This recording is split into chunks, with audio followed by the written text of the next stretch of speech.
तुम्ही म्हणले तर लहान मोठे बाबा मी बनवतो नाही कोणाला विचारा कोण लहान वाटतं मोठं कोण वाटतं त्याला मतदान घ्या या विषयावर.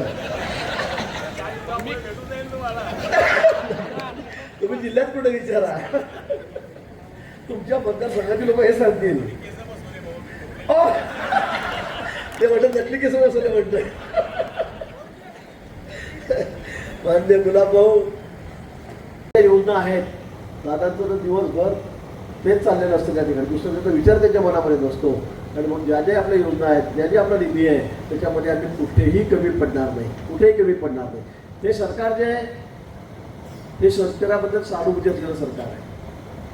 कामाचे पैसे येतील जातील होतील कामं होतील रस्ते होतील. आता आपण सगळीकडे बघा रेल्वे कसे चाललेत फास्ट विमान कसे चालले सगळ्या जिल्ह्यामध्ये आपल्याकडून 7-8 ठिकाणी विमानं उठत आहेत.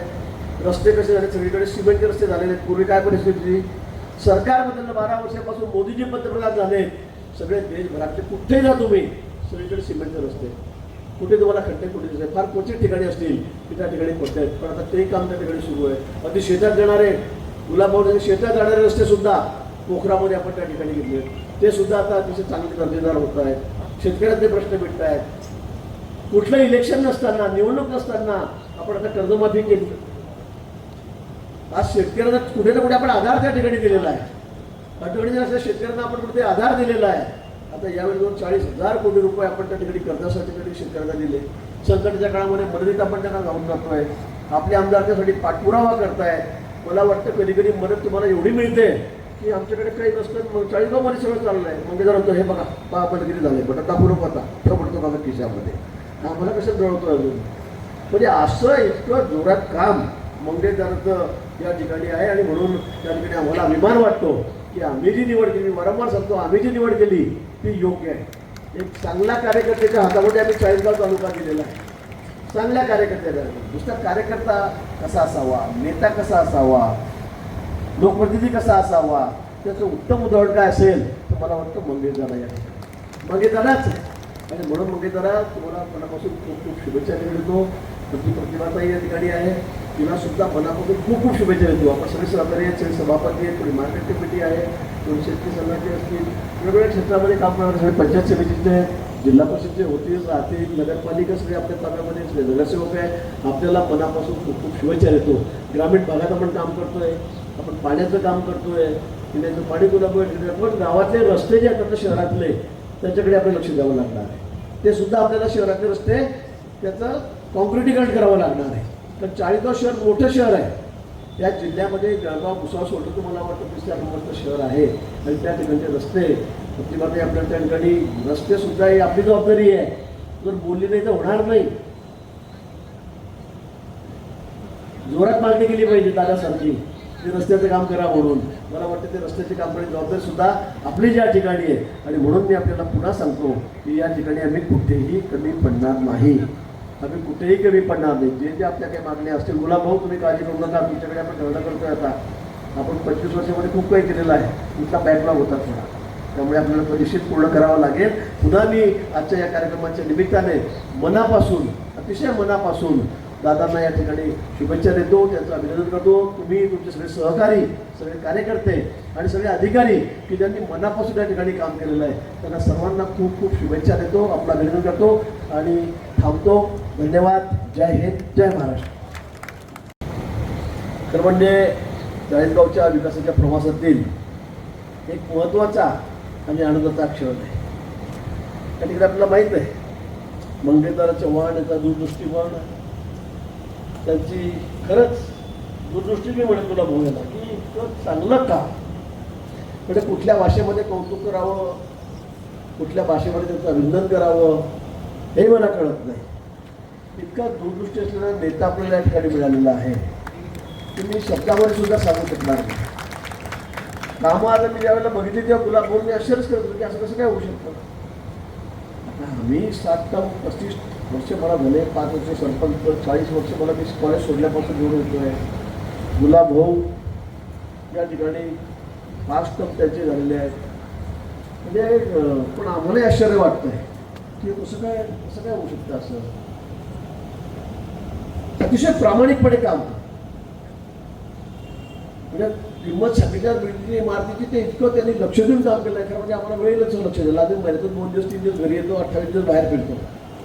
पण त्यांचं कामाकडे बघण्याचा दृष्टिकोन, त्यांच्या क्वालिटी, त्या कामाचा दर्जा, त्यांनी निवडलेली सगळी त्यांची माणसं ही इतकी योग्य आहे, इतकी उत्तम आहे की खरं प्रत्येकाला हे वाटावं.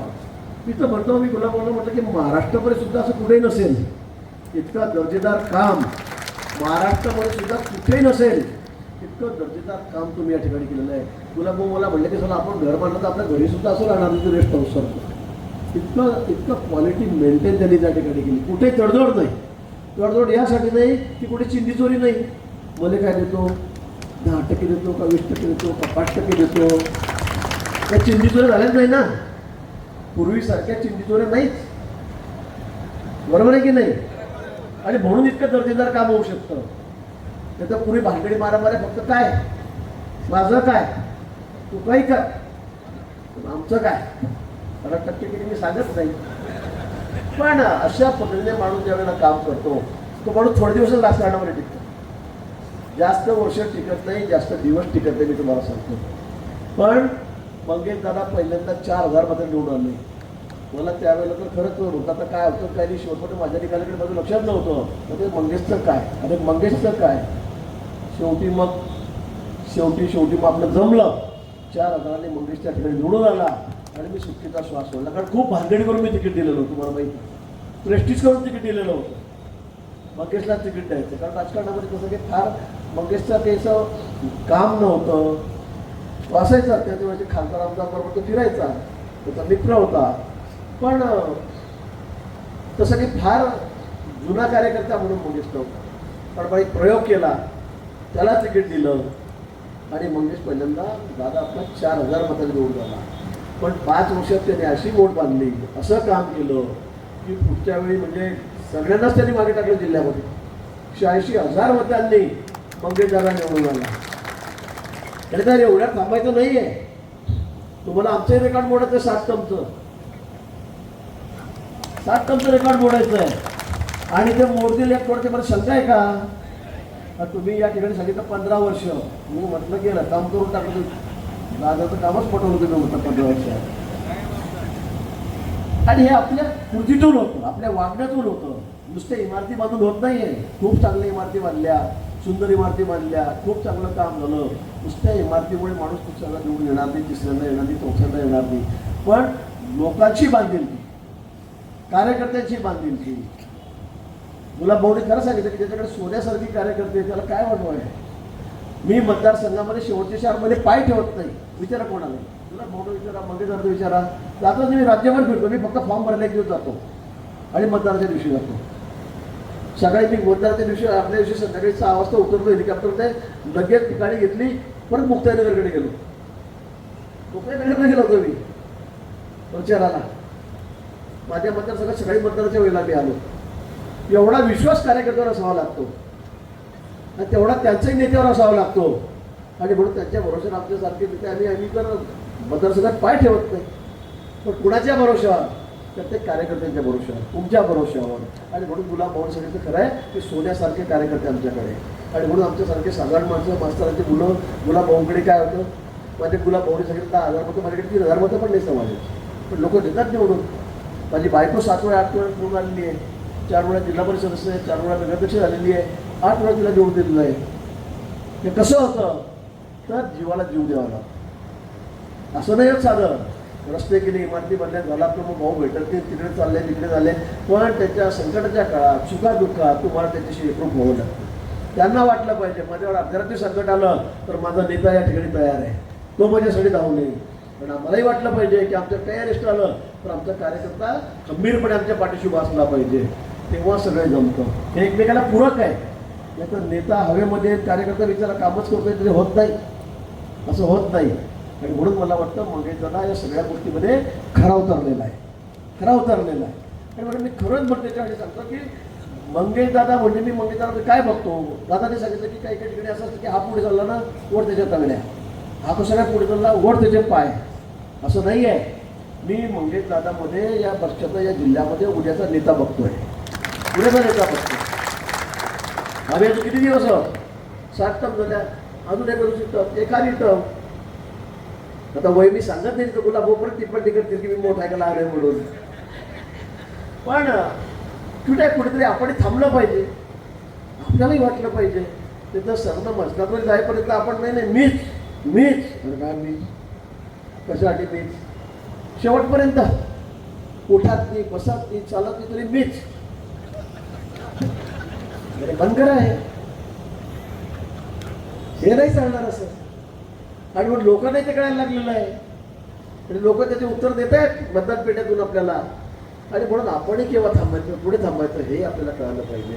पण हे होत असताना, थांबत असताना उद्याचं पक्षाचं भविष्य काय, ज्या पक्षाने आम्हाला एवढं मोठं केलं, आम्ही काहीच नसताना आम्हाला या ठिकाणी एवढी पदं दिली, 3 टर्म झाले, आपण आमदारच्या ठिकाणी मंत्री आहोत, 35 वर्षे आमदार आहोत. अजून काय पाहिजे. खरं गुलाब मोर्चाचा खरं आहे. पण हे होत असताना उद्याचं पक्षाचं भविष्य काय याचा विचार आपण केला पाहिजे. आपण कोणाच्या हातावर सुद्धा देऊन जाणार आहोत, कोणाकडे जबाबदारी सोपवणार जिल्ह्याची, हे आपण याचा विचार केला पाहिजे. आणि म्हणून मला वाटतं की अतिशय योग्य त्याच्यावर उत्तर असेल, माफक उत्तर असेल तर मला वाटतं मंगेश दादा आहे. मंगेश दादा अगदी पूर्णपणे सगळ्या सचोटीमध्ये उतरलेला माणूस. आम्हालाही हेवा वाटतो. मी 2-3 कामं पहिलं म्हटलं काय रे तुझी तुझी फाईल चालवली, मला फोन करायला लावतो, म्हटलं माझी घरी फाईल घेऊन जात नाही म्हटलं. तू मी चिडलो त्याच्या, खरं सिरियसली चिडलो. कारण आम्हाला एवढा वेळच नाही आहे. आता ते भिंगरी असला पायासारखं त्यासारखं बघत राहतो इकडे तिकडे. एकेका दिवसामध्ये 5-5 अधिकाऱ्याचे साहेब होतात, कोणाला शक्य नाही ते त्या ठिकाणी करतोय. आणि म्हणून हे सगळं शक्य होतंय. आणि म्हणून दादा सगळ्याच क्षेत्रामध्ये म्हणजे नुसतं इमारतीबद्दल नाही तर ग्रामविकास खात्यामध्ये जे असताना सगळा फायदा झाला उचलला. आता इरिगेशनमध्ये आपण या ठिकाणी आहे, या ठिकाणी वरखेड रोड तर आपण आपल्या काळामध्ये मागच्या 14 ते पुढे विक्रमी काम केलं. रेकॉर्ड झालं देशामध्ये, राज्यामध्ये की इतकं फास्ट काम आपण पहिल्यांदा त्या ठिकाणी केलं. लायनिंगच्या बाबतीत तुम्ही बघितलं असेल, दादा म्हणे म्हणतो लिकेज जास्त होतं त्या कॅनलमधून, तर लायनिंग करा. आपण लायनिंग मंजूर केली, लायनिंग त्या ठिकाणी त्यांना दिली. सगळ्यात मजाचं काम असेल ते आता आपण पूर्ण करतो. आणि सगळ्यात महत्त्वाचं म्हणजे बलून बंधारा, ज्याचं कौतुक अनेक वर्षापासून चालू होतं. आम्ही त्याच्या मागे लागलो होतो. पण मला सांगायला अतिशय आनंद होतो की जवळपास 900 कोटी रुपये खर्च करून 900 कोटी रुपये खर्च करून आता आपण हे बंधारे या ठिकाणी बांधणार आहोत. तुमची भोगी पाण्याची आहे, शेतकऱ्यांची आहे, ती कायमची आम्ही मिटवणार आहोत. तुम्ही पुढच्या किती पिढ्या तुमच्या दादाचं नाव भेटेल की हा आमदार आमचा होता आणि याने हे काम या ठिकाणी केलेलं आहे, याने करून दाखवलेलं आहे. तुम्ही काळजी करू नका. जवळपास 8 बंधारे तुला तुमच्याही मतदारसंघामध्ये आहे, पाचोऱ्याला आहे, बेळगावला आहे, चाळीसगावला आहे. तुम्हाला मंगेश दादांनी सांगितलं की 3 वर्षामध्ये प्रशासकीय मान्यता 3 महिन्यात होणार नाही. मी एकाच महिन्यामध्ये कामाची प्रशासकीय मान्यता आणि टेंडर काढतो. एकाच महिन्यामध्ये म्हणजे 2 महिन्याच्या आत टेंडर निघून जाईल. इतक्या वेगाने आपण या ठिकाणी काम करतोय. कारण शेवटी गुलाब भाऊनी सांगितल्यापर्यंत तळ राखेल तो पाणी चाकेल. शेवटी हा जिल्हा आपला आहे, त्या जिल्ह्याने आपल्याला एवढं डोक्यावर घेतलं आहे. सगळेचे सगळे आमदार आपले, वर्षानुवर्ष सगळे खासदार आपल्याला जोडून येत आहेत. मग आमची काही जबाबदारी आहे, आमची जबाबदारी आहे की तुमच्या ज्या मागण्या असतील नसतील, पण शेवटी शेतकऱ्याला पाणी मिळालं तर त्याला मला वाटतं जीवनामध्ये दुसरा त्याचा आनंदच नाही आहे. त्यापेक्षा दुसरा आनंद गोष्टीच्या आयुष्यामध्ये नाहीच आहे. आणि म्हणून आपल्याकडे जर खातं आहे तर त्याचा उपयोग सुद्धा आपण करून घेतला पाहिजे असं आम्हाला या ठिकाणी वाटतंय. आणि म्हणून आपण काळजी करू नका.